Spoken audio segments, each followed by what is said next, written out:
While it slithered up her leg, a million regrets ran through Tess's mind. She cursed herself for caving in when her boyfriend, Jared, begged her to go camping with him earlier that week.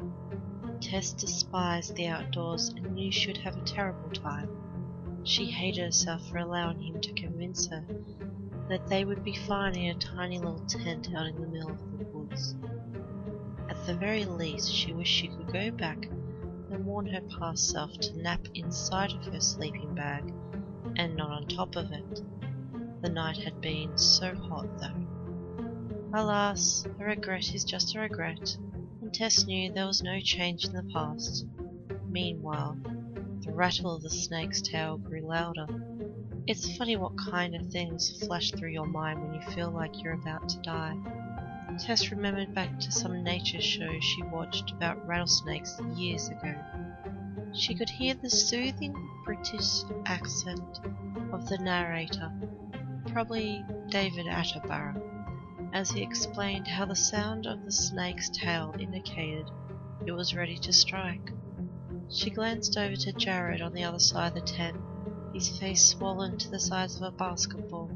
Blood trickled down his puffy cheeks where the venomous rattler had bitten him. His chest hadn't moved for minutes. Tess clenched her eyes shut, as tight as she could, and prepared for the worst as she felt the snake's cold, scaly skin slide further up her leg.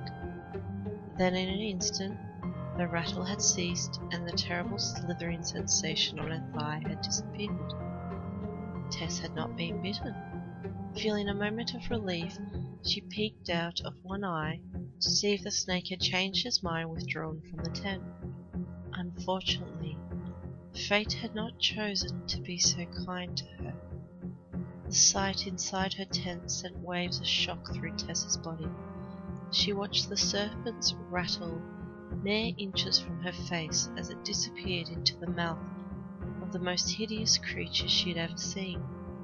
The horrible thing stared at her with its big black eyes, while it swallowed the last of the snake down its massive gullet. Again, Tess became paralyzed with fear as the monstrosity shifted its revolting body on top of hers. A wide, shark-toothed grin crept across the creature's face. Tess could smell its vile breath, still fresh with the stench of the rattler's innards, as it began to speak the last words she would ever hear. I'm still